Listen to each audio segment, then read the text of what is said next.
For more latest videos and updates, please subscribe our channel and hit the bell icon.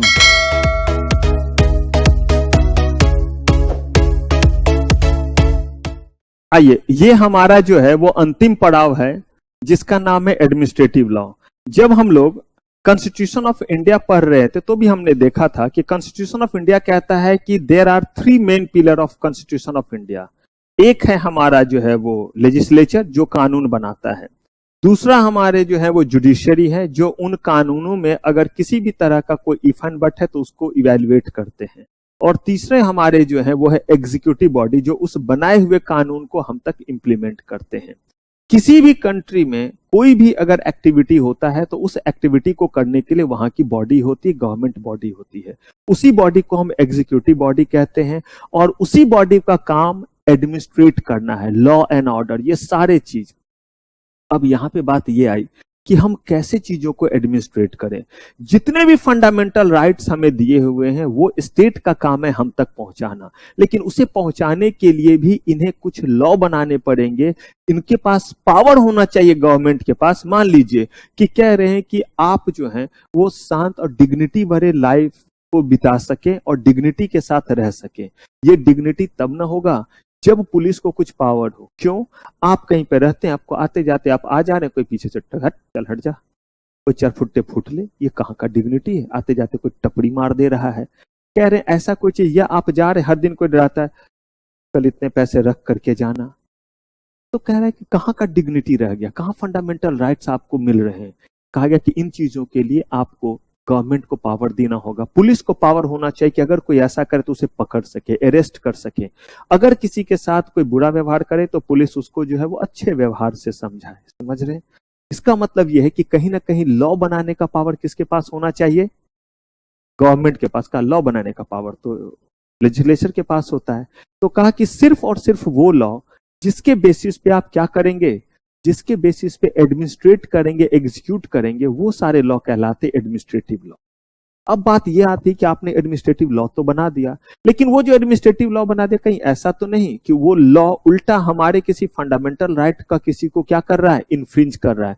तो ऐसे जब भी कोई लॉ बनेंगे उस लॉ को जो है वो अलग अलग तरीके से वैल्यूएट किया जाएगा और उसके लिए डिफेंसेस अवेलेबल रहेंगे। अगर कहीं भी किसी भी तरह से जो है वो एग्जीक्यूटिव बॉडी के, एडमिनिस्ट्रेटिव बॉडी के किसी एक्टिविटी से हमें गिला शिकवा है, हमें प्रिंसिपल ऑफ नेचुरल जस्टिस मिलना चाहिए। अब इस प्रिंसिपल ऑफ नेचुरल जस्टिस में किन किन चीजों को शामिल करेंगे और इन्होंने जो कानून बनाया है उसको किस तरह से जुडिशियल रिव्यू करेंगे, यानी कि कोर्ट के पास अधिकार है कि उसको क्या कर सके, रिव्यू कर सके कि इन्होंने फंडामेंटल राइट या कॉन्स्टिट्यूशन के बाकी प्रोविजन को इंप्लीमेंट करने के लिए जो कानून बनाए हैं, जो एडमिनिस्ट्रेटिव लॉ बनाया है, वो क्या है, करेक्ट है। चलिए, तो अब जरा देखिए इसमें सबसे पहले कि हमें एडमिनिस्ट्रेटिव लॉ की जरूरत क्यों पड़ी। सोर्स क्या है एडमिनिस्ट्रेटिव लॉ का, फिर यहाँ पे सोर्स वगैरह वाले में चीज आसान हो जाएगा। वहां पे सोर्स ऑफ लॉ था, यहाँ पे सोर्स ऑफ क्या रहेगा, एडमिनिस्ट्रेटिव लॉ। हमने सोर्स ऑफ लॉ में सोर्स ऑफ मर्केंटाइल लॉ भी देखा था, वैसे यहाँ पे सिर्फ क्या देखेंगे, सोर्स ऑफ एडमिनिस्ट्रेटिव लॉ। फिर एडमिनिस्ट्रेटिव डिस्क्रेशन, यानी कि क्या वो करना चाहते हैं, डिस्क्रेशन जो उनके पास हो, जो वो कर सकते हैं, उसको बोलते हैं डिस्क्रिमिनेशन यानी discriminatory power. Judicial control of administrative action, अगर कोई एडमिनिस्ट्रेटिव एक्शन हुआ तो उसको किन किन चीजों को लेकर के हम कोर्ट में जा सकते हैं। प्रिंसिपल ऑफ नेचुरल जस्टिस क्या है और किस केस में प्रिंसिपल ऑफ नेचुरल जस्टिस को फॉलो नहीं किया जाएगा, यानी हमें कोई भी मौका नहीं मिलेगा, कोई reasonable opportunity of being heard नहीं मिलेगा और फैसला सुना दिया जाएगा। वो कौन सा सिचुएशन होगा, और effect of failure of natural justice, और अगर बिना प्रिंसिपल ऑफ नेचुरल जस्टिस को दिए हुए हमारे ऊपर कोई फैसला सुनाया गया तो वो कितना एप्लीकेबल होगा। लायबिलिटी क्या क्या किस केस में आएगी, किसके ऊपर, गवर्नमेंट के ऊपर, और किस केस में गवर्नमेंट को भी कंपनसेशन और डैमेज देना पड़ेगा अगर उनके किसी भी एडमिनिस्ट्रेटिव एक्शन के कारण हमें कोई नुकसान होता है तो। चलिए, तो सबसे पहला चीज जो है कि हमें जरूरत क्यों पड़ी भाई एडमिनिस्ट्रेटिव लॉ की, तो साफ तौर पे कहा गया कि जब भी हम कोई भी चीज इंप्लीमेंट करना चाहेंगे तो वो बिना पावर के इंप्लीमेंट नहीं हो सकता है। यानी कि अगर हम कॉन्स्टिट्यूशन के सारे प्रोविजन लोगों तक पहुंचाना चाहेंगे तो उसके लिए हमें सर्टेन क्या मिलना चाहिए, कुछ पावर मिलना चाहिए, और वही पावर हम किसके जरिए लेते हैं, एडमिनिस्ट्रेटिव लॉ के जरिए जो है हम वो पावर लेते हैं। कहा गया कि अगर हम एडमिनिस्ट्रेटिव लॉ के जरिए वो पावर लेंगे, this state empower their executive branch to fill the gap of legislature and what judiciary. मतलब जुडिशरी फैसला सुनाते हैं, लेजिस्लेचर जो है वो क्या करते हैं, लॉ बनाते हैं। लेकिन हर समय लेजिस्लेचर के पास इतना टाइम नहीं है कि वो क्या कर सके, हर एक चीज के लिए कानून बना सके। इसीलिए हमें जरूरत पड़ती है किस लॉ की, एडमिनिस्ट्रेटिव लॉ की जो है वो जरूरत पड़ती है। The ambit of administration is wide and is following to, it makes what policy, कौन, एडमिनिस्ट्रेशन पॉलिसीज बनाएंगे, execute, administer and execute the, adjudicate the law, it exercise legislative power, इसलिए लेजिस्लेटिव पावर क्या करता है, लॉ बनाता है। तभी तो बोला कि इनके पास एडमिनिस्ट्रेटिव लॉ बनाने का राइट है, तो क्या कर रहे हैं ये, एक तरह से लेजिस्लेटिव पावर तो है इनके पास।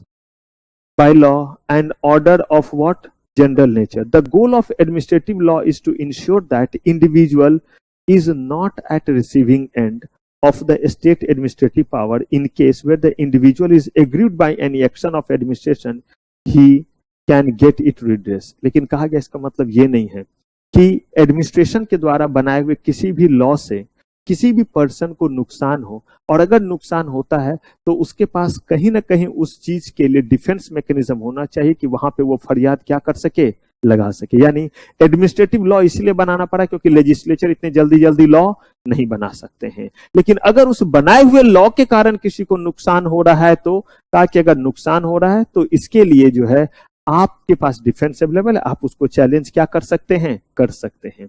तो चैलेंज तो बाद में करेंगे, पहले देखना होगा कि इनके सोर्स क्या क्या है। तो एडमिनिस्ट्रेटिव लॉ बेसिकली क्या है, एडमिनिस्ट्रेटिव लॉ जो है वो एडमिनिस्ट्रेटर और एग्जीक्यूटिव बॉडी के पास दिया हुआ वो विपन है जिससे वो लेजिस्लेचर का काम करते हैं, यानी कि लॉ बनाने का काम करते हैं।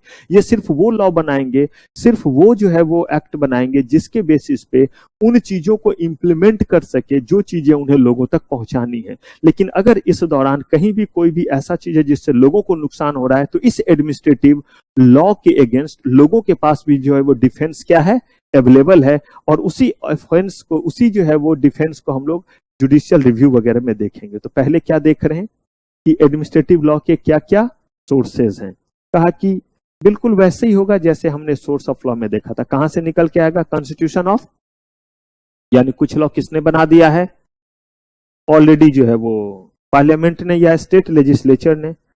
एक्ट और स्टैट्यूट जो ऑलरेडी हमारे बने हुए हैं, ordinance, administrative direction, notification and circular, और अगला चीज जुडिशियल डिसीजन। जैसे हमारे बाकी लॉ निकलते हैं वैसे ही हमारे कौन से लॉ निकल करके आएंगे, एडमिनिस्ट्रेटिव लॉ का सोर्स जो है वो क्या रहेगा।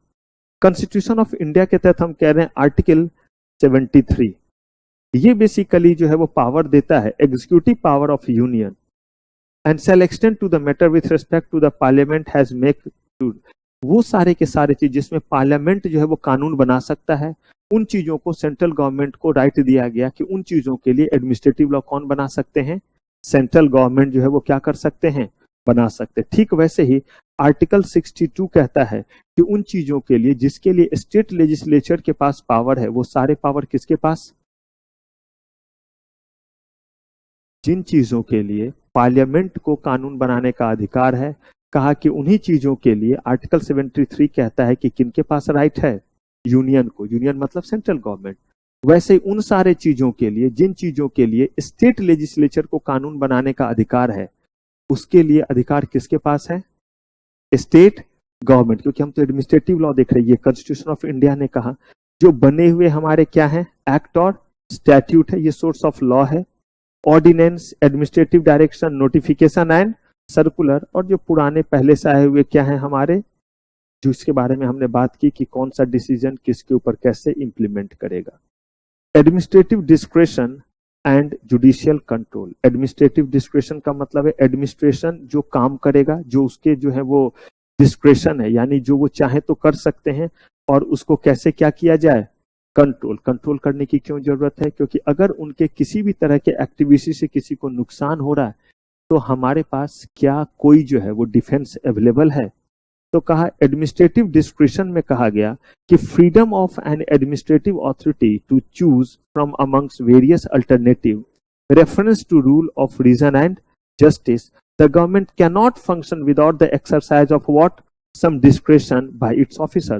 कहा कि कोई भी गवर्नमेंट तब तक जो है वो कोई भी चीज जो है वो कोई फंक्शन नहीं कर सकती जब तक इसके ऑफिशियर को कुछ पावर ना दिया जाए कि वो इसी तरह से जो है वो काम कर सकते। जब तक गवर्नमेंट के ऑफिसर्स को आप पावर ही नहीं देंगे तब तक वो किसी भी फंक्शन को नहीं कर सकते हैं। तो कहा it is humanly impossible to lay down a rule for every conceivable eventually. कह रहे हैं कि सबके लिए अलग अलग तरह से हर सिचुएशन में रूल बना पाना पॉसिबल नहीं है। तो हो सकता है कि जब कोई रूल किसी चीज को करने के लिए बने, किसी फंक्शन को करने के लिए बने, तो शायद दूसरे एंड पे वो किसी को क्या कर सकता है, नुकसान कर सकता है। अगर ऐसा होता है तो वैसे केस में उनके पास एबिलिटी होनी चाहिए जुडिशियल रिव्यू का।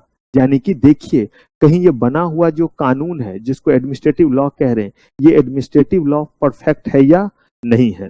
तो एडमिनिस्ट्रेटिव डिस्क्रिशन को हम लोग जो है यहाँ पे in India the mode of judicial control of administrative action can be grouped into 3 category.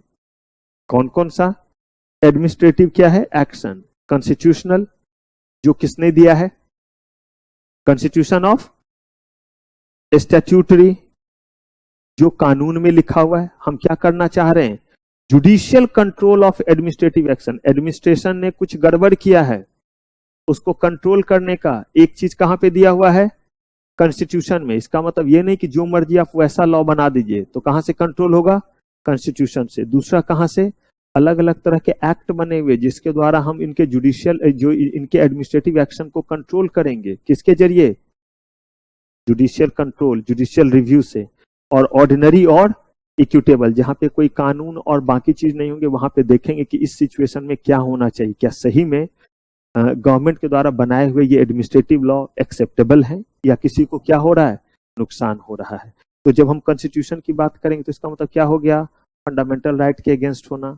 लिखा हुआ फंडामेंटल राइट के अगेंस्ट नहीं होना चाहिए। जब हम स्टैट्यूट की बात करेंगे तो जो लॉ में लिखा हुआ है कि ये चीज लोगों का राइट है उसको जो है वो इन्फ्रिंज ना करे। और जब ऑर्डिनरी और इक्विटेबल की बात करेंगे तो इसका मतलब है कि उस सर्कमस्टांसेस में किसी को किसी तरह का नुकसान नहीं होना चाहिए। तो ये जो हमारा judicial control of administrative action है, ये जो है वो 3 पार्ट में। कौन कौन सा? कॉन्स्टिट्यूशनल, स्टैट्यूटरी और कौन सा? ऑर्डिनरी। अब इसी को जो है वो यहाँ पे हम लोग देख रहे हैं। पहला हमारा क्या है? कॉन्स्टिट्यूशनल रिव्यू है। तो देखिए कॉन्स्टिट्यूशनल रिव्यू के बारे में सबसे पहले कहा गया कि इंडियन कॉन्स्टिट्यूशन एक्सप्रेसली प्रोवाइड। कौन सा रिव्यू? इसका मतलब होता है कोई भी एक्ट के पास होने के बाद अगर उस एक्ट को कोई चैलेंज करता है तो उस केस में कोर्ट देखती है कि ये जो है वो कानून सही है या गलत, कहीं ये कॉन्स्टिट्यूशन ऑफ इंडिया के अगेंस्ट तो नहीं है, ये राइट है इनके पास।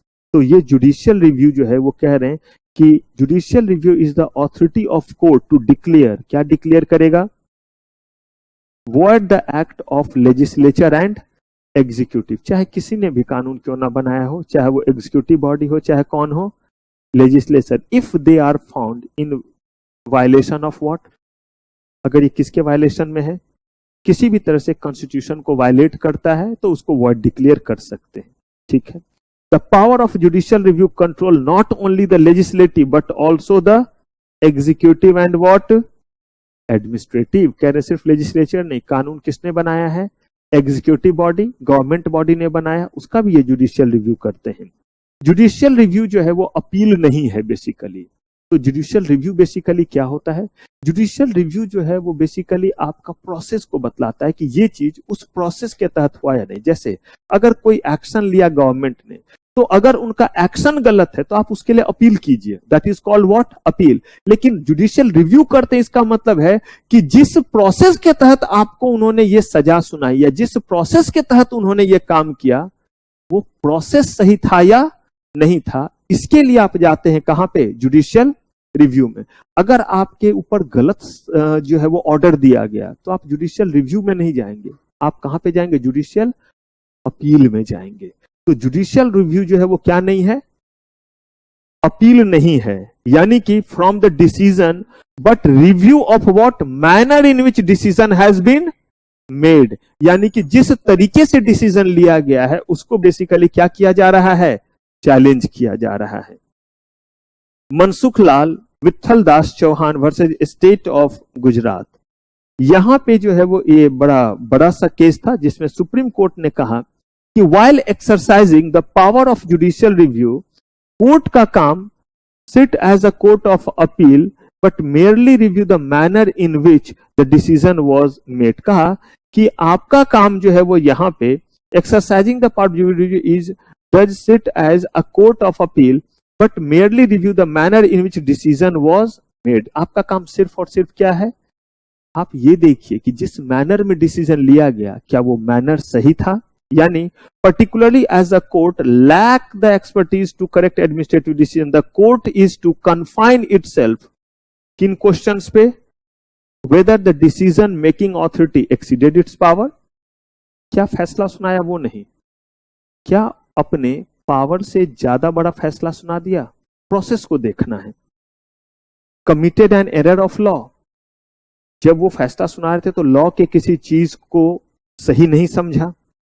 Committed on a breach of principal of natural justice, क्या प्रिंसिपल ऑफ नेचुरल जस्टिस, अब डिफाइन करना पड़ेगा प्रिंसिपल ऑफ नेचुरल जस्टिस। कहा कि क्या मौका दिया था या बिना मौका दिए, देखिए क्या पनिशमेंट सुनाया, इस पे तो है ही नहीं, बल्कि किस चीज पे है, किस तरीके से सुनाया, क्या उनको मौका दिया था अपनी बात को रखने का। Reached a decision which no reasonable tribunal would have reached or abused its power, या अपने पावर का क्या किया, गलत इस्तेमाल किया। वो चेक करेंगे जुडिशियल रिव्यू में क्या इनमें से कोई चीज हुआ है। Judicial review is expected at 2 stage. पहला स्टेज है डेलीगेशन ऑफ डिस्क्रेशन, आपको जो अधिकार दिए गए उसको आप किसी को क्या कर रहे हैं, डेलीगेट कर रहे हैं, और दूसरा उसको क्या कर रहे हैं, एक्सरसाइज। यानी एक हुआ at the time of delegation, जब अपने अधिकार किसी को दे रहे हैं, और दूसरा है जब आप उसको क्या कर चुके हैं, एक्सरसाइज कर चुके। इन दोनों समय में जुडिशियल रिव्यू की जरूरत हो सकती है कि आपने जो अपना अधिकार किसी को डेलीगेट किया वो सही नहीं किया, और दूसरा आपने इसके तहत जो एक्सरसाइज किया जिस राइट का वो राइट सही नहीं है। इन दोनों ही चीजों के लिए आप कहां पे जा सकते हैं, जुडिशियल रिव्यू में जा सकते हैं। तो कहा judicial review delegation of discretion, any law can be challenged on the ground that it violate the constitution, यानी कि अगर कहीं भी कोई भी चीज जो है वो कॉन्स्टिट्यूशन को क्या करता है, वायलेट करता है, तो आप कभी भी जो है वो जुडिशियल रिव्यू में जा सकते हैं। Administrative discretion and article 14, article 14 हमारा क्या था, equality before law, fundamental right था। तो कह रहे हैं कि article 14 of constitution of India provide for equality before law, it prevent arbitrary discretion being vested in the executive, strike at arbitrariness in the state, fairness and equality of treatment. कहा कि अगर आप एडमिनिस्ट्रेटिव डिस्क्रेशन में इनमें से किसी चीज को क्या करते हैं, ब्रीच करते हैं, आपने उनको जो है वो इक्वल राइट नहीं दिया, उनको बात रखने का मौका नहीं दिया, तो इसका मतलब है यहाँ पे जुडिशियल रिव्यू की जरूरत है। आपने जो कानून बनाया या जिसको भी ये राइट आप क्या कर रहे हैं, डेलीगेट कर रहे हैं। केस भी था और उसमें था, in this case it was held that in so far as act empowered the government to have cases or class of offences tried by special court, it violate 14 of constitution, यानी कि demand of a special court for rape based situations in this case. अब देखिए क्या कह रहे हैं, हमारा क्या रूल था, इक्वलिटी बिफोर लॉ, कि लॉ के लिए सेम तरह के चीज में क्या करेंगे, सेम तरह का प्रोविजन। अगर मान लीजिए कि कहीं कोई रेप के केसेस हैं तो कह रहे हैं कि ये जो भी केसेस होंगे वो इन अदालतों में नहीं होंगे, बल्कि क्या होंगे, इसके लिए अलग से हम क्या बनाएंगे, कोर्ट बनाएंगे। अगर आप इस बात के लिए जुडिशियल रिव्यू लेना चाहें तो क्या कर सकते हैं, जुडिशियल रिव्यू ले सकते हैं। क्यों ले सकते हैं, क्योंकि ये कौन मामला है जिस मामले को आप क्या करना चाहते हैं, जिसके लिए अलग से कोर्ट रखना चाहते हैं। अब फिर यहाँ पे बात आएगी कि क्या ये क्लास जो है वो क्लासिफिकेशन है या ये कुछ और है। अगर इसमें आ जाता है कि नहीं, हम ये नहीं कह रहे हैं कि आपका रेप केस इस स्पेशल कोर्ट में और किसी और बंदे का जो है वो केस है तो दूसरे कोर्ट में, तब ये होगा। लेकिन अगर एक खास तरह के केसेस के लिए हम क्या बनाना चाहते हैं, स्पेशल कोर्ट, ये तो अब दलील देने की बात होगी, लेकिन कहा गया कि अगर ऐसा कोई सिचुएशन है जहां पे लगता है आपको कि फंडामेंटल राइट जो है वो फ्रीज हो रहा है, तो आप क्या कर सकते हैं, जुडिशियल रिव्यू ले सकते हैं। 19 किसके लिए है, फ्रीडम ऑफ किसको लेकर के, ट्रेड को लेकर के है, freedom of trade.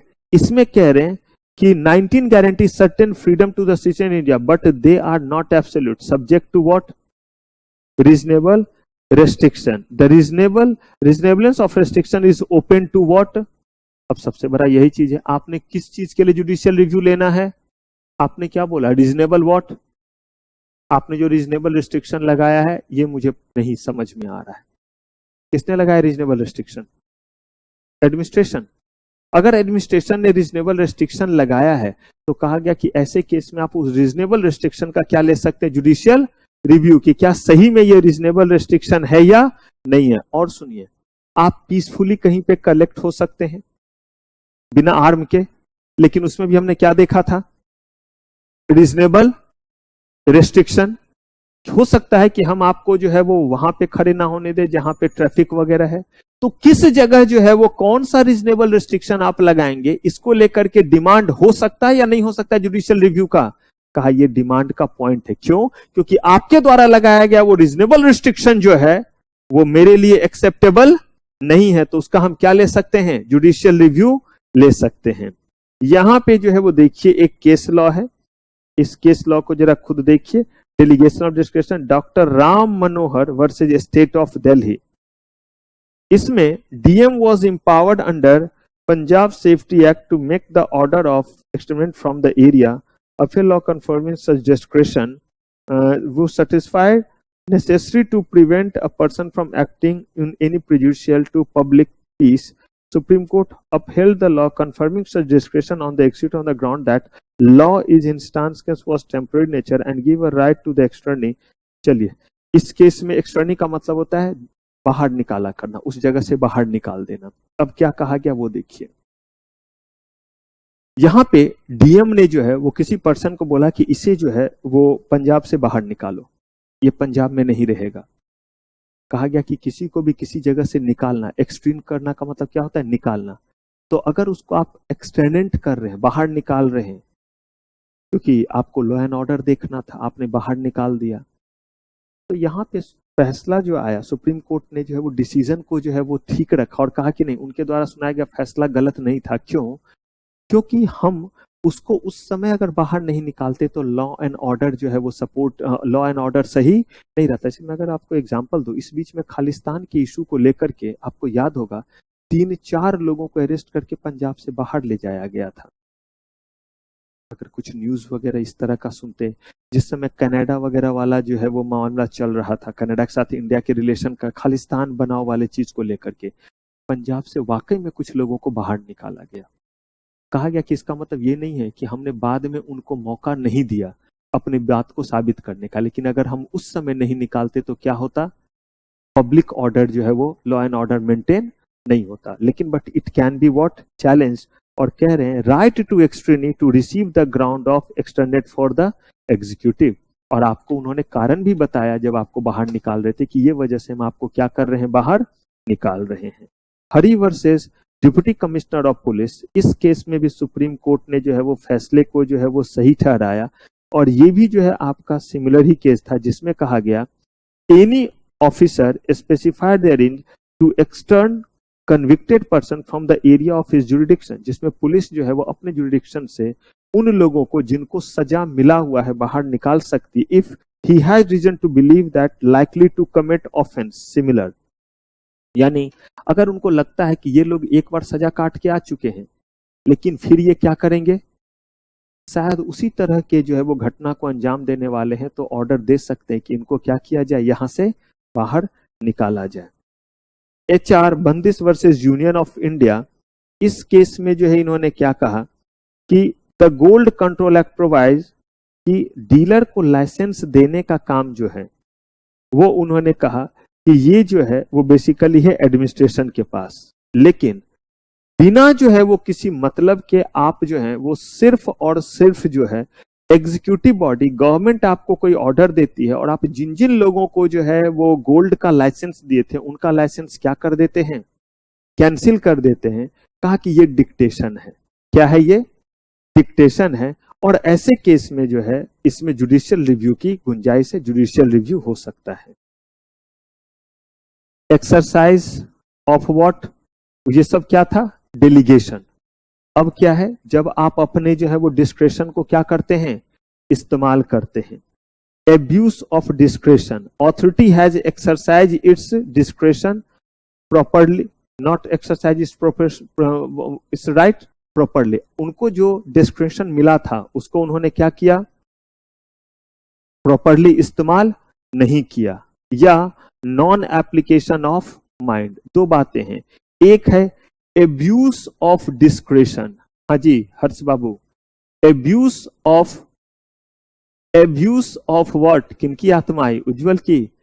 Abuse of discretion का मतलब क्या हुआ? डिस्क्रेशन का क्या करना? गलत इस्तेमाल करना। और एक हुआ नॉन एप्लीकेशन ऑफ माइंड। ध्यान से समझिएगा, यानी कि authority is deemed not to have exercise its discretion at all. आपने कोई माइंड नहीं लगाया, आपको जो ऑर्डर आया वो ऑर्डर आपने क्या कर दिया? सुना दिया। तो पहला चीज है जब आपने अपने पावर का गलत इस्तेमाल किया, दूसरा आपने पावर का इस्तेमाल नहीं किया। ये दोनों किस में आ जाएंगे? Exercise of discretion. अगर ऐसा है तो you can take judicial review, जिसमें मेलाफाइड, ये सब किसके टाइप हैं? Abuse of discretion, mala fide. इसमें कहा गया टाटा सेल्यूलर और यूनियन ऑफ इंडिया का केस था, बड़ा केस था। टाटा एविएशन का भी केस इसी तरह आया था। कहा गया कि आर्टिकल 14 के तहत आपको जो है supreme court has held that right to refuse the lowest or any other tender is always available to government, but the principle laid down in Article 14 of the Constitution has to kept in view accepting or refusing the tender. The right to choose cannot be considered to an arbitrary power. कहा गया कि ठीक है, कोई भी bid अगर होता है तो उस बिड में आपके पास अधिकार है कि आप जो है वो जो सबसे ज्यादा या कम वाला बिड रहेगा उसी को सेलेक्ट करेंगे। अगर आप कोई टेंडर दे रहे तो जो सबसे कम पे बनाएगा क्या करेंगे? उसको देंगे। और अगर कोई चीज की नीलामी हो रही है तो उस केस में जो सबसे ज्यादा बोली लगाएगा उसी को आप क्या करेंगे? देंगे। कहा गया कि ये आर्बिट्ररी नहीं होना चाहिए। आर्बिट्ररी का मतलब है कुछ नहीं, उक्का बुक्का तीन तलक का या इन पिन सेप्टा पिन जिसका मन उठा लिया। कहा ऐसा नहीं होना चाहिए। और इस केस में Tata cellular versus union of India के केस में इन्होंने इसी चीज को फॉलो नहीं। आर्बिट्ररी का मतलब क्या हुआ? When no particular rule has been followed, यानी जो आपका रूल क्या होना चाहिए? अगर कोई बिड करने के लिए आ रहे हैं तो जो सबसे कम में हमें वो सर्विसेज देंगे हम उसको बिड दे देंगे। आपने इसको फॉलो नहीं किया, किसी का भी जो है वो पिक कर लिया। आपको राइट जरूर है, किस चीज का राइट है? कि आप अपनी मर्जी से चुने who will be the bidder, who will be the last bidder, लेकिन वो क्या नहीं होना चाहिए? और अगर कोई रूल के अकॉर्डिंग नहीं किया तो इसका मतलब हमेशा आपका इंटेंशन क्या है? आर्बिट्ररी किया तो मेलाफाइड ही है। इररेलेवेंट कंसिडरेशन, यानी कि कंसिडरेशन आपने जो लिया है वो क्या है? इररेलेवेंट है, यानी ऑब्वियस सी बात है आप जो है वो बाइस्ड होकर के काम कर रहे हैं। लिविंग और रेलिवेंट कंसिडरेशन, जितना कंसिडरेशन लेना चाहिए था उतना कंसिडरेशन, याद है 2G घोटाला वगैरह जो हुआ था स्पेक्ट्रम का, सस्ते दामों में आपने स्पेक्ट्रम वगैरह लोगों को दे दिया। कहा नहीं, जितना कंसिडरेशन लेना चाहिए था वो कंसिडरेशन नहीं मिलना गवर्नमेंट के लिए क्या है? नुकसान है। आर्बिट्ररी ऑर्डर, आर्बिट्ररी ऑर्डर का मतलब होता है कोई भी ऑर्डर जो हमारा होगा वो हमेशा बेस्ड होना चाहिए कॉग्नेंट रीजनिंग पे, यानी उसके पीछे क्या होना चाहिए?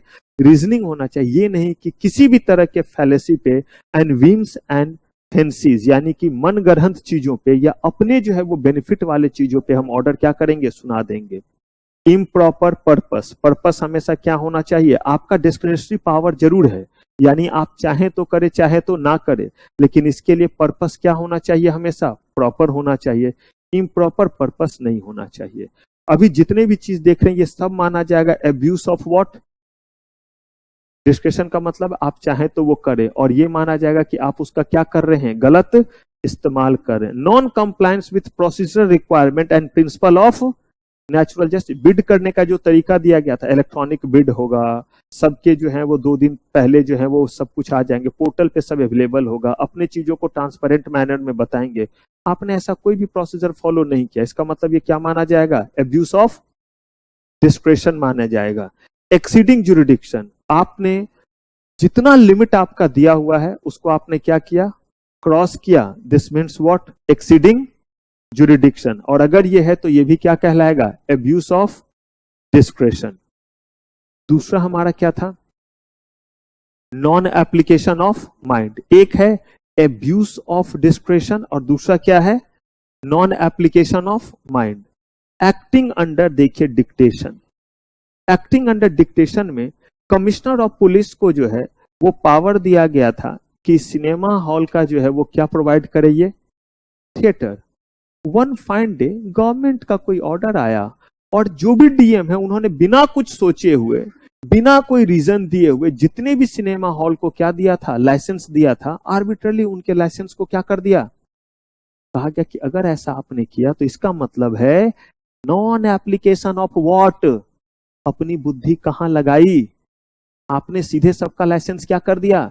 कैंसिल कर दिया। इसका मतलब है कि आप क्या कर रहे हैं? एक्टिंग अंडर डिक्टेशन, यानी कि किसी ने, गवर्नमेंट के किसी एजेंसी ने आपको ऑर्डर दिया और उसको आपने बस मान लिया। साफ कहा गया, the cancellation order was declare bad as police commissioner did not apply his mind. जो ऑर्डर आया सबका कैंसिल कर दिया and acted under what? Dictation of whom? Dictation of government. कह रहे हैं आप गवर्नमेंट के डिक्टेशन में उन्होंने जो बोला बस आपने इंप्लीमेंट कर दिया। अगर ये किया तो this is called non application of mind. Self restriction. Self restriction का मतलब होता है कि आप खुद अपने चीजों पे रिजिड हैं, खुद आप चीजों को एक्सप्लोर ही नहीं कर रहे हैं और ना ही आप वो सारे चीजों को अप्लाई कर रहे हैं जो आपको करना चाहिए। अपने आप को रेस्ट्रिक्ट रखे हुए, आपको लॉ के अकॉर्डिंग क्या करना चाहिए? प्रोसीजर को फॉलो करना चाहिए। और अगर नहीं किया तो ये क्या कहलाएगा? Self restriction. And this is called non application of mind. और अगर ऐसा है तो जुडिशियल रिव्यू के लिए जाया जा सकता है। Acting mechanically without due care, यानी कि आप जो है वो सिर्फ और सिर्फ मैकेनिकल पर्सन की तरह काम कर रहे, कहीं से कुछ आया आपने बस वो कर दिया, किसी भी तरह से और उस चीज को जो है वो लॉजिकली नहीं सोच रहे हैं। देखिए, हमने अभी किसका देखा?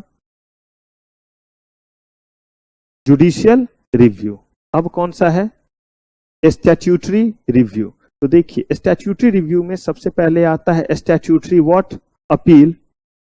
और एक आता है आपका रेफरेंस टू हाई कोर्ट और स्टेटमेंट ऑफ केस।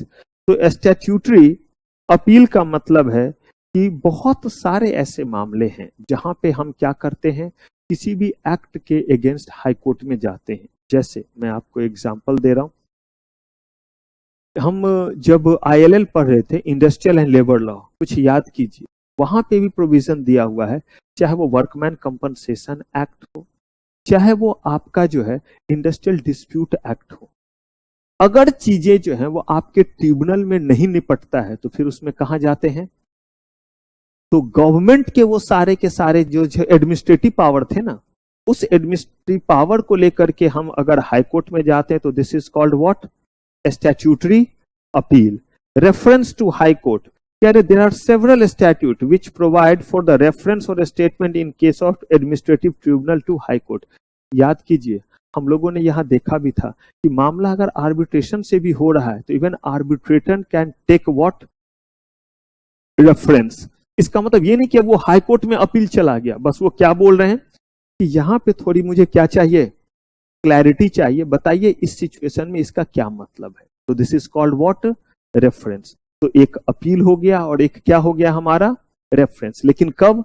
जब किसी भी स्टैट्यूट का मतलब होता है एक्ट, रूल, रेगुलेशन। जब किसी एक्ट, रूल, रेगुलेशन के अकॉर्डिंग कोई केस जो है वो या केस रिजॉल्व कर रहे हैं, उसमें अगर कहीं मामला अपील का आया तो, या कहीं मामला किस चीज का आया? रेफरेंस का आया तो। अपील कब होगा? फैसला सुना दिए जाने के बाद। रेफरेंस की जरूरत कब होगी? जब फैसला कर रहे हैं उस दौरान किसी पॉइंट पे आपको जो है वो क्लैरिफिकेशन की रिक्वायरमेंट होगी। तीसरा हमारा कौन सा है? ऑर्डिनरी और इक्विटेबल। ऑर्डिनरी और इक्विटेबल में कहते हैं कि ये रिमेडी में सबसे पहला रिमेडी है व्हाट? इंजंक्शन। इंजंक्शन का मतलब है कि तत्काल उस चीज को क्या कर दिया जाना? रोक दिया जाना। या फिर जो है आप देखेंगे स्पेसिफिक रिलीफ में भी हमने अलग अलग तरह का क्या पढ़ा था? इंजंक्शन पढ़ा था। कुछ याद है स्पेसिफिक रिलीफ एक्ट में? तो कहा गया इंजंक्शन का इन जनरल मतलब होता है स्टे ऑर्डर, कि इस चीज को फिलहाल क्या कर दिया जाए? रोक दिया जाए, लेकिन हर केस में नहीं। तो इंजंक्शन का मतलब है प्रोहिबिटरी इंजंक्शन। प्रोहिबिटरी इंजंक्शन का मतलब है कि इस चीज को तत्काल रोक दिया जाए। ये आपके जो है वो इंटरलोकेटरी हो सकते हैं और ये क्या हो सकते हैं? परपिचुअल। जब तक फाइनल ऑर्डर नहीं आया तब तक अगर आपने जो है वो उस चीज पे स्टे ऑर्डर लगाया तो कहलाया इंटरलोकेटरी या इंटरिम इंजंक्शन। फाइनल ऑर्डर आ गया और लगा कि यस ये चीज नहीं होना चाहिए, तो वो किस में बदल जाएगा? Perpetual injunction. मैंडेटरी इंजंक्शन का मतलब होता है जब आप किसी चीज को करने के लिए कहते हैं तो ये क्या कहलाता है? Mandatory injunction. और ये थोड़ा अजीब बात है। इन जनरल हम इंजंक्शन का मतलब क्या जानते हैं? Stay order, to stop someone to do something, ये होता है इंजंक्शन। लेकिन अगर हम कहते हैं प्रोहिबिटरी इंजंक्शन तो ये चीज बिल्कुल फिट है। लेकिन जब हम कौन सा वर्ड कहते हैं? मैंडेटरी इंजंक्शन, तो उस केस में we are saying somebody instead of not to do की जगह क्या बोलते हैं? To do. तो टू डू जब बोला तो वो क्या हो गया? Mandatory injunction. और जब बोला नॉट टू डू तो क्या हो गया? Prohibitory injunction. Declaratory action, declaration may be taken as judicial order। लेकिन याद रखिए डेक्लेरेटरी जो है वो एक्शन का मतलब कि यहां पे हम कोई जो है वो रिमेडी दे रहे हैं, जो रिमेडी उस सिचुएशन में अपील के अलावा है, यानी कि declaring right of parties without giving any further relief. बल्कि क्या कर रहे हैं? Declare the right of the party and in such decree there is no sanction which are ordinary judgment prescribed against the defendant। इस case में कोई सजा वगैरह हम नहीं सुना रहे, बल्कि क्या कर रहे हैं? कोई अल्टरनेटिव वे ढूंढ रहे हैं जिससे हम सामने वाले को क्या दे सके? कोई और रिमेडी प्रोवाइड कर सके। यानी कि डिफेंडेंट को पेनलाइज करने की वजह हम जो है वो डिफेंडेंट से जो है वो जो एपेलेंट है उसको हम क्या दिलवा सके? कोई और रिमेडी प्रोवाइड करवा सके। देखिए हम उसको पेनलाइज नहीं कर रहे हैं, बल्कि कोई और क्या ढूंढ रहे हैं? रिमेडी ढूंढ रहे हैं। वो जिस ऑर्डर में जाएगा वो क्या हो गया? डिक्लेरेशन एक्शन या डिक्लेरेटरी क्या हो गया? ऑर्डर। अगला चीज है ऑर्डिनरी और इक्विटेबल में एक्शन फॉर व्हाट? डैमेज। यानी कि अगर गवर्नमेंट ने भी जो है वो गड़बड़ किया है तो इसका मतलब ये नहीं है कि गवर्नमेंट के अगेंस्ट सूट फाइल नहीं हो सकता है। Suit for recovery of damage file किया जा सकता है। यानी कि गवर्नमेंट के किसी एक्शन से आपको नुकसान हुआ, कोई एडमिनिस्ट्रेटिव ऑर्डर से, एडमिनिस्ट्रेटिव एक्शन से, आप कंपनसेशन फाइल कर सकते हैं। अब यहां पे जो एक वर्ड है जिसका मतलब क्या है? प्रिंसिपल ऑफ, जो बहुत जगहों पे हम यूज करते हैं। कहा गया कि प्रिंसिपल ऑफ नेचुरल जस्टिस का सेंस क्या है? कहा गया कि कोई भी एक्शन लेने से पहले, किसी को भी पेनलाइज करने से पहले क्या करना होगा? उसे अपनी बात रखने का मौका देना होगा। अगर ऐसा नहीं किया कोई भी, चाहे गवर्नमेंट हो चाहे और कोई भी बॉडी हो, तो इसका मतलब आपने प्रिंसिपल ऑफ नेचुरल जस्टिस को फॉलो नहीं किया। अब ये जो हमारा प्रिंसिपल ऑफ नेचुरल जस्टिस है, कह रहे हैं कि ये धीरे धीरे बदलता गया over the period of time, ये इवॉल्व होता गया। पहले हम कहते थे ये रूल अगेंस्ट बाइस और रूल फॉर फेयर हियरिंग। कह रहे in pass it was thought that it include just two rule. एक रूल क्या था? रूल अगेंस्ट बाइस्ड, और दूसरा था रूल फॉर फेयर हियरिंग, जिसको कहते हैं ऑडी अल्टेरम पैट्रम, और एक था नीमो जुडेक्स इन कॉसा सुआ। अब ये दोनों जो है वो क्या है? देखिए यहां डिटेल है। रूल अगेंस्ट बायस, ये सारे चीज, और rule of what? Fair hearing. पहले जरा देखते हैं रूल अगेंस्ट बायस। अगर कहीं पे रूल अगेंस्ट बायस है तो इसका मतलब वहां पे प्रिंसिपल ऑफ नेचुरल जस्टिस को फॉलो नहीं किया गया है, जिसके तहत कहते हैं according to this rule no person should be made a जज इन हिज ओन केस। कह रहे हैं कि अगर कोई जो है वो सुनवाई हो रही है और वो सुनवाई में वो पर्सन भी इन्वॉल्व है तो he can not be appointed as जज। A person can not take an objective decision in case he has an interest. अगर उसका किसी भी तरह से इंटरेस्ट है तो वो कभी भी जो है वो किसी चीज को जज नहीं कर सकता। बायस कैन बी फॉलोइंग टाइप। कौन कौन सा बायसनेस हो सकता है? पिक्यूनरी, पर्सनल और सब्जेक्ट मैटर। पिक्यूनरी का मतलब हुआ कि वहां पे जो चीज इन्वॉल्व है वो कौन सा चीज इन्वॉल्व है?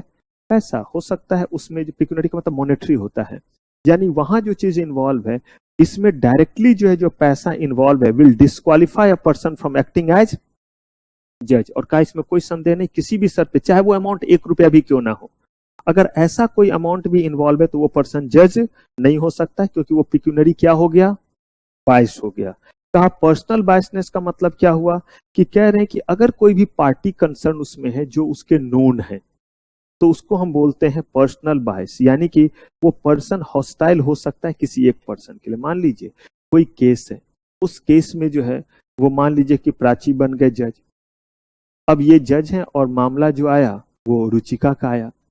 अब मान लीजिए कि ये रुचिका को पहले से जान रहे, अगर दोनों फ्रेंड है तो कहा गया कि प्राची इस केस में कोई इनका मॉनेटरी कंसर्न वगैरह नहीं है, बस ये है कि ये इनके फ्रेंड है and that person is known to हर।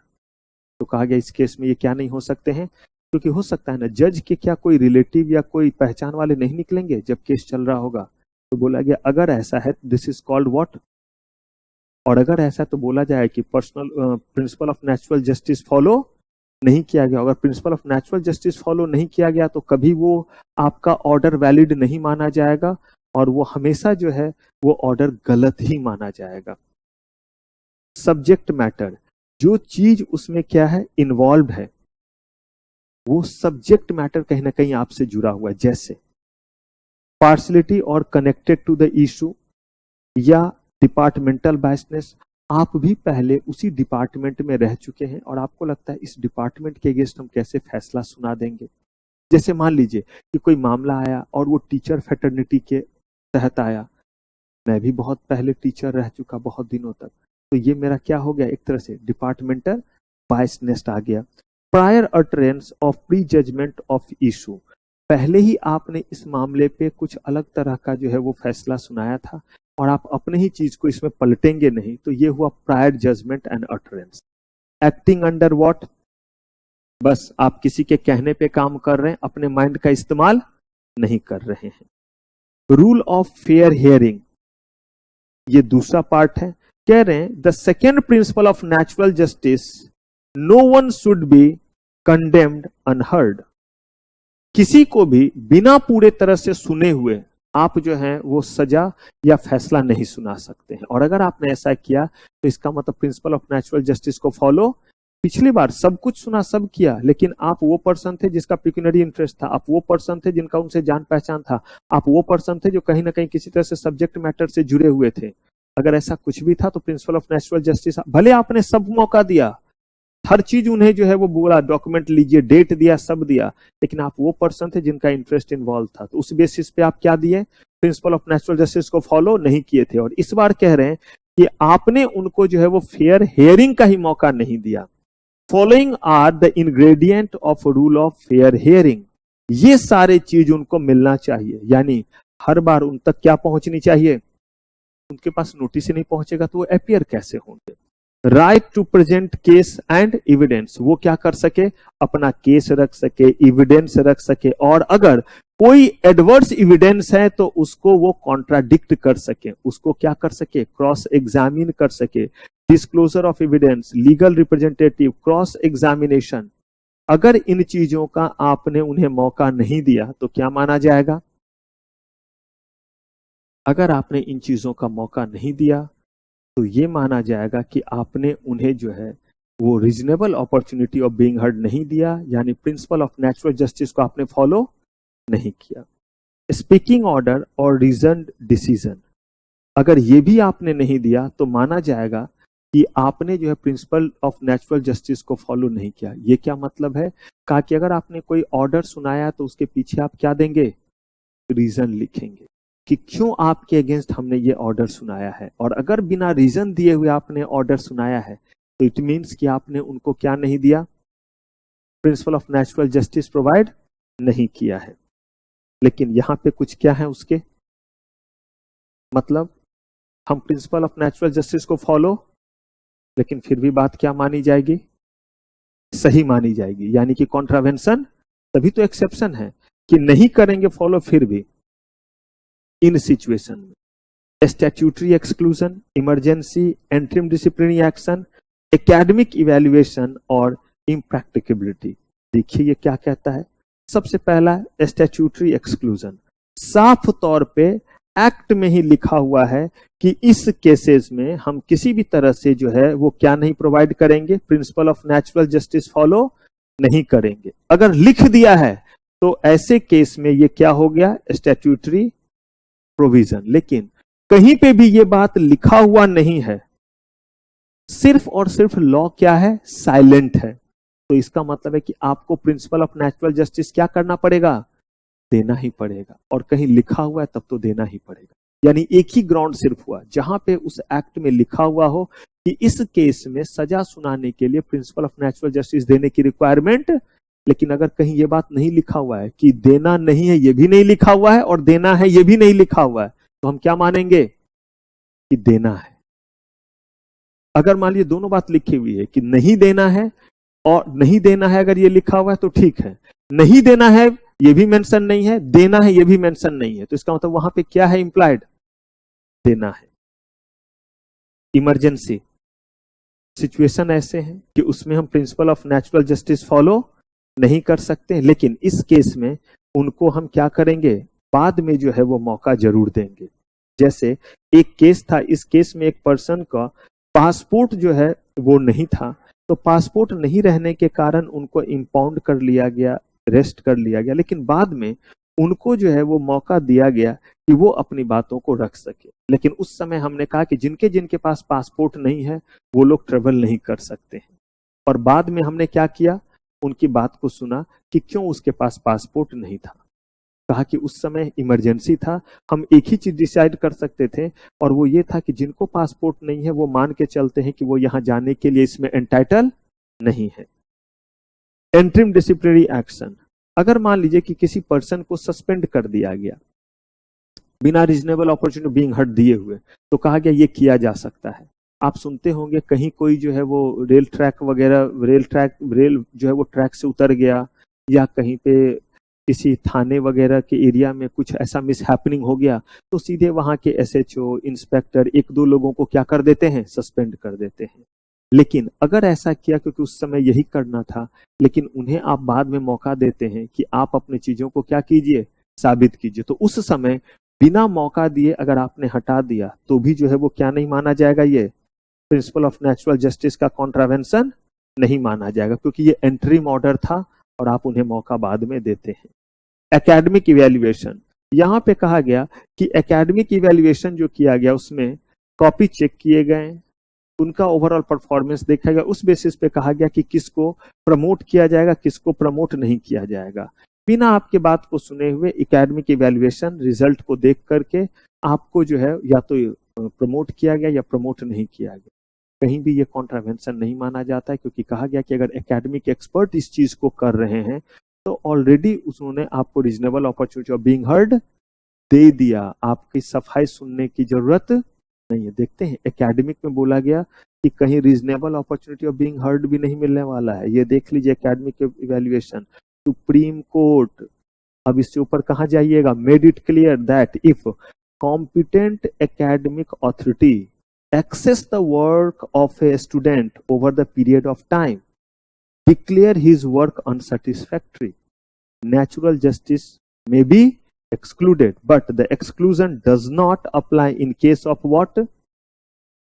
लेकिन अगर मैं इस बेसिस पे कि आपको मैंने किसी से जो है वो बात करते या आप लेट आए, ऐसा कोई चीज है, तो उस केस में मुझे आपको पहले क्या देना पड़ेगा, रीजनेबल अपॉर्चुनिटी, आपकी बात सुननी पड़ी, क्यों लेट हो गए। लेकिन अगर जो है इवैल्यूएट किया आपके पूरे परफॉर्मेंस को पूरे साल और उसके बेसिस पे आपको आगे प्रमोट नहीं करते हैं, तो इस केस में कहीं कोई भी जो है वो reasonable opportunity principal of natural justice का ये इन्फ्रिंजमेंट नहीं है। इम्प्रैक्टिबिलिटी, इम्प्रैक्टिबिलिटी का मतलब है जहां हर किसी के बात को सुना जाना पॉसिबल। एक एग्जाम में मैं गार्डिंग करने के लिए आया, देख रहा हूं कि सब लोग मास लेवल ऑफ स्टूडेंट आराम से फर्रे निकाल निकाल करके छपाई कर रहे हैं। मैंने एग्जाम को क्या कर दिया, कैंसिल, बिना किसी को क्या दिए हुए। कहा बिल्कुल ये अलाउड है, यहाँ पे प्रिंसिपल ऑफ नेचुरल जस्टिस जो है वो किसी का जो है वो नहीं हिट हो रहा है, क्योंकि यहाँ पे सबको जो है मौका देने की जरूरत। लाखों लोग एग्जाम दिए थे, हर सेंटर पे पता चला पर्चे लीक हो गए, तो सबको मौका देने की जरूरत नहीं है। क्वेश्चन लीक हो गया, ये चोरी करते हुए मैक्सिमम लोग देखे गए।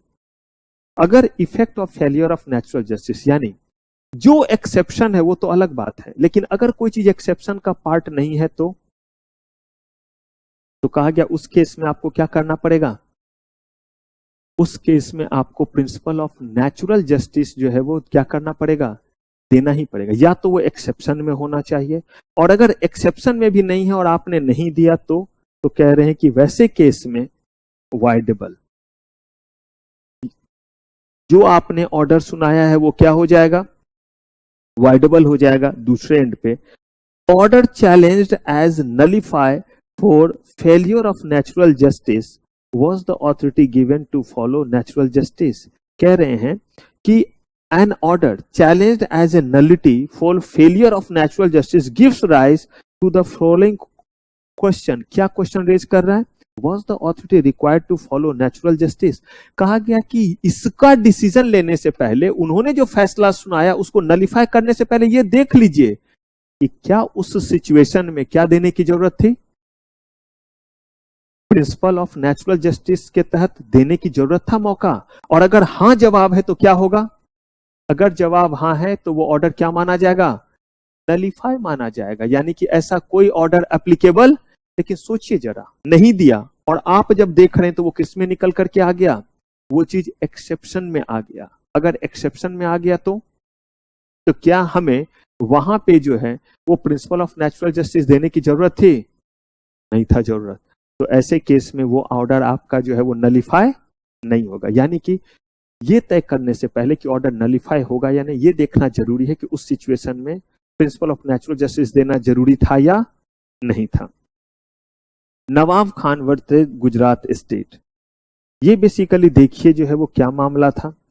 पुलिस कमिश्नर जो है extend the desirable person on certain ground set out there in an order pass by the commissioner on the petitioner was disobeyed. High court question the interim order to ground of failure of natural justice. बड़ा शानदार case है ये। इसमें commissioner of police ने कुछ person को जो है वो बाहर रहने का ऑर्डर दिया। एक्सटेंडेंट का मतलब क्या हो गया, बाहर रहना उस एरिया से। उन्होंने ऑर्डर दिया, उन्होंने उस ऑर्डर को फॉलो नहीं किया। उस ऑर्डर को उन्होंने अगर फॉलो नहीं किया तो उन्होंने अरेस्ट किया। जब ऐसा किया तो high court question the interim order of the ground of failure of what, natural justice। High Court quashed the interent order on the ground of what, failure of natural justice। कहा कि आपने उनको बाहर कर दिया बिना क्या मौका दिए हुए, प्रिंसिपल ऑफ, और इस बेसिस पे हम उसके बाहर निकाले जाने के ऑर्डर को क्या करते हैं, क्वेस्ट का मतलब क्या हो गया, कैंसिल। ठीक है। Trial court then acquitted the appellant. Trial court उसको क्या डिक्लेयर किया था, एक्यूटल का मतलब क्या होता है, एक्यूटेड का मतलब होता है कि जिसको आप बेगुनाह साबित करते उसको क्या बोलते हैं, acquitted. Appealed against the acquittal. Government कहां अपील की, अब जो है इस आपने तो उसे निर्दोष साबित कर दिया ना, तो उसको उन्होंने चैलेंज दिया and high court convicted him. High court ने क्या कर दिया, दोषी करार दिया। पता है किस चीज का दोषी करार दिया, हाई कोर्ट ने कहा कि आप चाहे दोषी थे या नहीं थे, जो आपको एक्सटेंडेंट का ऑर्डर आता है उसको आपको क्या करना था, फॉलो करना था, और उसके बाद आप अपील करते। आप बिना बाहर गए हुए उसको क्या करने लगे, आप अपील का मतलब क्या हुआ, आपको ऑर्डर सुनाया गया तो पहले आपको बाहर जाना है। अगर आप उस दिन बाहर नहीं गए तो आपने तो कॉन्ट्रावेंशन कर लिया। अगर आपको वो ऑर्डर में principal of natural justice follow नहीं किया गया था तो आप क्या करते, पहले आप बाहर जाते हैं और बाहर जाकर के आप क्या करते हैं, अपील करते, चैलेंज करते, इस ग्राउंड पे दिया। अब देखिए, नाउ अपील बिफोर कहां पे, सुप्रीम कोर्ट, और यहां पे different angle, the order of internet affected a fundamental right.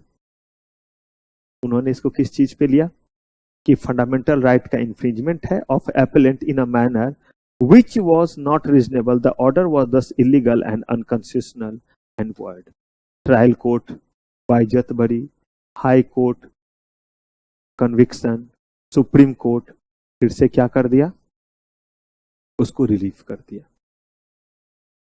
Liability कहा गया कि लाइबिलिटी दो तरह के, किस केस में, हम लोग एडमिनिस्ट्रेटिव लॉ पढ़ रहे हैं, गवर्नमेंट ने कोई फंक्शन किया, गवर्नमेंट ने कोई क्या किया, ऑर्डर सुनाया, उससे जो है वो आपको कोई नुकसान होता है, तो कह रहे हैं कि यहां लायबिलिटी जो है वो दो तरह की, एक लायबिलिटी क्या है आपका, कॉन्ट्रैक्चुअल है, और एक आपका क्या है, टॉर्टियस है। एक हो गया कॉन्ट्रैक्चुअल और एक क्या हो गया, टॉर्टियस। कॉन्ट्रैक्चुअल का मतलब है कि गवर्नमेंट के साथ जब आप काम कर रहे होते तो माना जाता है कि आप जो है वो उनके साथ भी कॉन्ट्रैक्ट करें, कॉन्ट्रैक्ट एक्ट उनके ऊपर भी एप्लीकेबल होता है।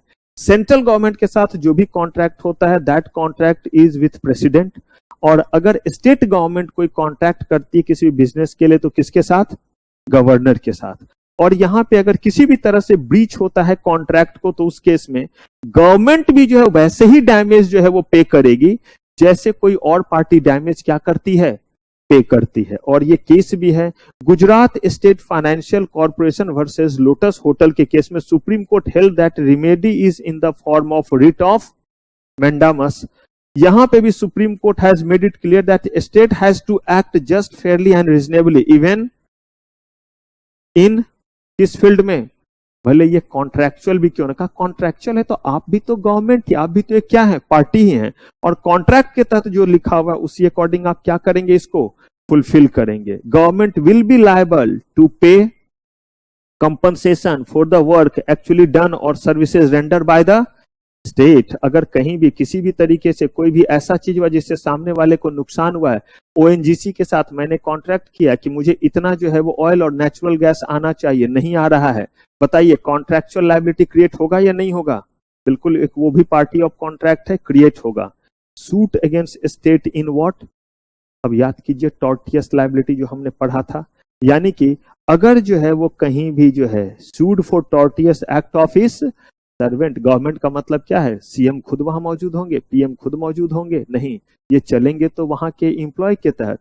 कहा या उन्होंने कोई अगर एक्ट किया तो गवर्नमेंट के ऊपर भी टॉर्टियस लायबिलिटी आती है, जिसको हम लोग विकेरियस लायबिलिटी कहते थे। कुछ याद आ रहा है, विकेरियस लायबिलिटी था, स्ट्रिक्ट लायबिलिटी था, एब्सोल्यूट लायबिलिटी था। तो यहाँ पे कह रहे हैं कि अगर इनके एजेंट ने भी कुछ किया तो इनके ऊपर क्या आएगी, लायबिलिटी आएगी, और लायबिलिटी आने पे क्या पे करना पड़ेगा, डैमेज। स्टेट मस्ट मेड कौन सा चीज, विकेरियसली, और विकेरियस लायबिलिटी कब क्रिएट होता है, when employer is held liable for his employee, तब क्रिएट होता है। या एजेंट के केस में, पार्टनर के केस में, कहा वैसे ही गवर्नमेंट के ऊपर ये लायबिलिटी क्रिएट होगा।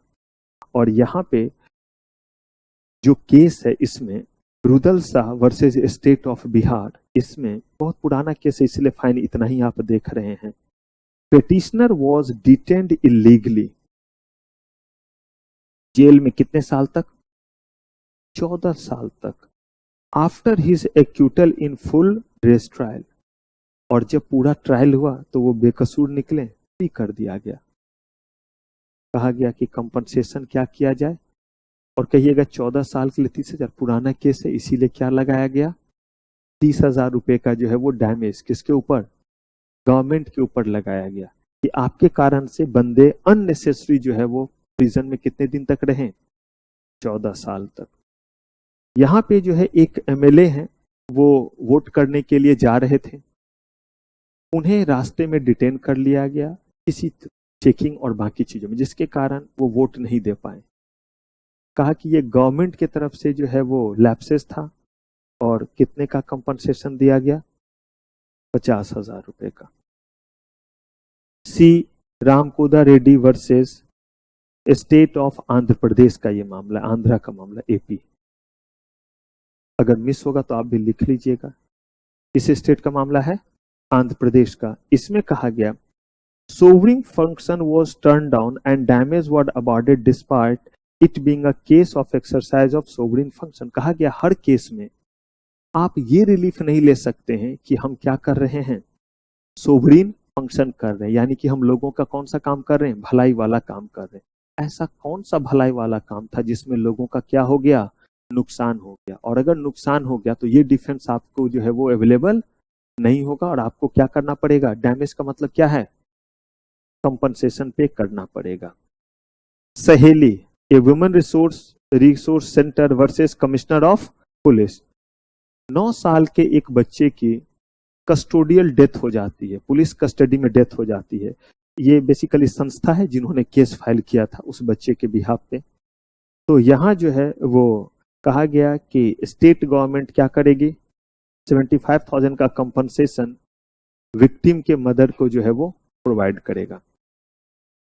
लायबिलिटी ऑफ पब्लिक सर्वेंट, कहा कि पब्लिक सर्वेंट की लायबिलिटी स्टेट से अलग है, यानी कि स्टेट एक अलग एंटिटी हो गया और पब्लिक सर्वेंट क्या हो गया, अलग एंटिटी हो गया। अगर कहीं पे भी जो है लायबिलिटी की बारी आएगी तो पब्लिक सर्वेंट की भी लायबिलिटी अलग से इंपोज होगी और किसकी लायबिलिटी, स्टेट की भी लायबिलिटी अलग से होगी। और ये हमारा सारा कुछ किसके बारे में, एडमिनिस्ट्रेटिव लॉ के बारे में। तो इस तरह से हमारा ये सब्जेक्ट जिसका नाम है JIGL खत्म। अब हम लोग इससे आगे का कोई भी हमला, रिवीजन, मैराथन और बाकी चीज करेंगे नेक्स्ट एपिसोड में। चलिए तो फिलहाल इस समय की सारी सेवा समाप्त। थैंक यू वेरी मच, आपका बहुत बहुत धन्यवाद।